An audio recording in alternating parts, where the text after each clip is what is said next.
Hey entrepreneurs, it's AJ and I'm here with Dr. Karen Sutherland, a friend of mine who's flown in for the weekend. Not just for me, she has other commitments too. Thank you so much for coming down. Hey, so everyone knows you as social media guru, icon, everything that you've achieved.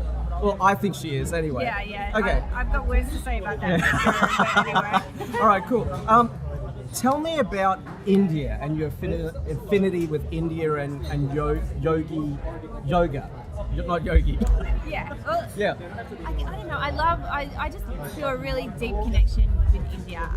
Whenever I go there, I feel like I'm at home, which is really strange because I live in a really quiet coastal town, and then I'm in the middle of Kolkata, and it's madness, but I just feel at home, and It's incredible. Is that old soul, do you think? Maybe. I don't know. I just feel really affinity with it. I have never felt fearful, and I've travelled all over India on my own as well. And Do you feel safe when you're there? yeah, I do. The only time people they've only ever tried to help me because I must look like I'm a bit lost a lot of the time. And, I think we all look like that, eh? Seriously. and I've only ever had people come up and try and help me, and I've never had a negative experience around that.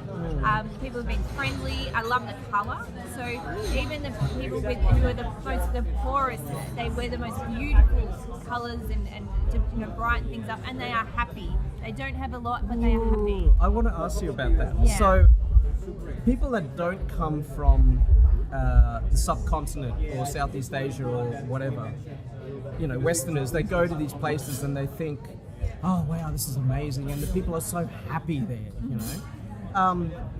Are they genuinely happy or are they content? That's a good question.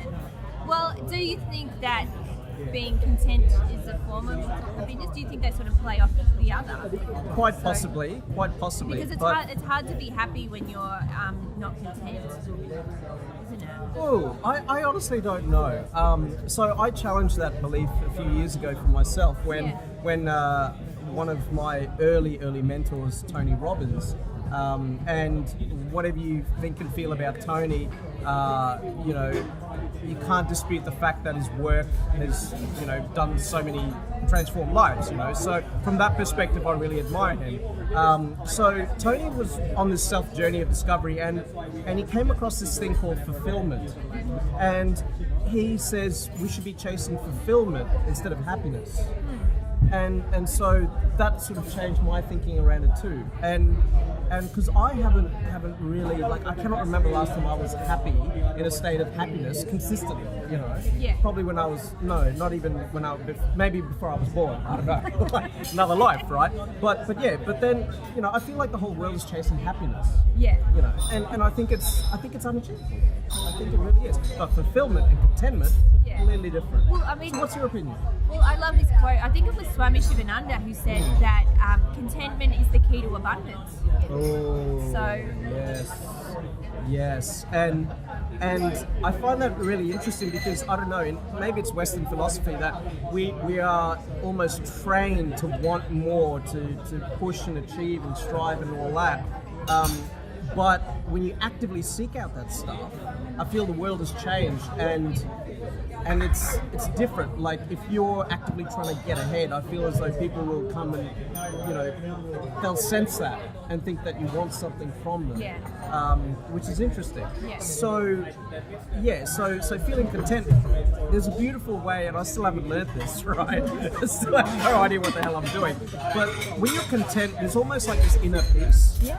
And things just come your way. And I guess that's a great example of what you've achieved and how you've achieved it. Well, yeah, and I think it's like you're happy in your own space in what you have and what you've achieved and whatever, but then you can still go for things, but it means that if you don't get it, it's more like, okay, well, that's not meant for me this time, rather than feeling, depressed or rejected. It's more about, okay, well, that's not the path I'm meant to go on this time. So rather than seeing That's it, beautiful. That way, and I just think you're not doing these up and down things. So a lot of what yoga teaches, it's about this thing about equanimity. So it's being like constant rather than being, you're right, being happy, being sad, but it's just being even with everything that happens. So when you get a compliment, you stay even. When you get an insult, you stay even. Is that why whenever time I compliment you, you go,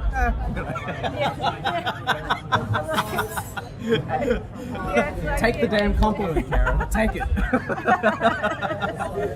So we were talking off camera before, and one of the things I ask achievers is, do you ever really stop and look at what you've achieved? And Nah, not really. I just think I'm like, what's on my list for today? yeah, but guaranteed your list is like, wow. Yeah, I tend to have now I actually have a weekly list, because I was finding I like knocking things off the list, and if I wasn't getting it done daily, I was starting to get a bit sort of agitated. So I have a weekly list now, and so I give myself a week to knock things off. Wow. How do you manage that? So is it an online list? Is it a diary? It's in a diary, actually. Yeah, old I'm old school. Yeah, recognize. I think I actually like the feeling of going. Yeah, wow. So I use Trello. And Trello's good for me, but yeah. So I capture most of my ramblings or whatever on pen and paper, and I find that I think better on pen and paper. Do you? So you obviously have a diary that's how you capture stuff. How do you think? What's your process? I also have a notebook. Yep. And I take notes and spell it out. Are they artistic notes? It depends what I'm doing. So I find when I'm writing things, I like, some people just like to put it all out there. I tend to I like to have a plan, sort of post, like sort of almost subheadings of where I need to, what I need to cover and where I need to go by the end. And you know, and I often like change it around and edit a lot, but I just need some direction where I'm going, particularly if it's a longer piece, because trying to fix that up later is just painful. So that's how I just work better that way. Where do you get your philosophy on constant learning from? I think it's just my own curiosity. Have you always been curious as a kid? Yeah, like when I think my mum said I was about 3, and she lost me one day at the supermarket, and this happened more than once. Yeah. And she was trying to find me, and I don't know if you remember golden books. Yes. So every time I would get lost, they'd find me under the golden book stand, like reading. And so I think that's just been who I am. I've just always wanted to learn more and experience more. So. Yeah. Someone asked me, how do I get my entrepreneurial spirit from? And I've been sort of looking and thinking about that, right? And as a kid, I was always bored, always getting my dad yelling at me, and that combination of scenarios led me to be extremely curious.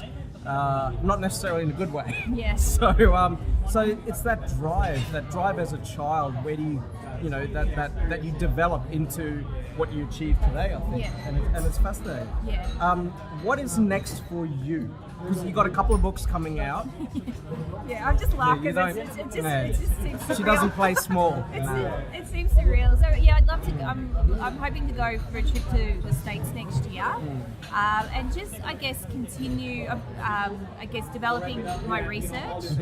So I've got I'm waiting on a few sort of grant applications to come back to see how that goes. Ching ching. We'll see. Hopefully, Fingers crossed. Pray. It'd be great. And I just would love to just keep developing the courses that I'm teaching into, because I think the numbers are going to grow, and so I need to sort of learn to scale what I'm doing as well. So that's going to be the next thing, I think. Yep. Where can people find more of you? LinkedIn, Twitter, Facebook. Of course, social media. Pretty much, yeah. drkaren.sutherland.com as well. So. .com, not .au. She's going global. Yeah. One final thing. What, heaven forbid, you had a year to live left, right? Heaven forbid.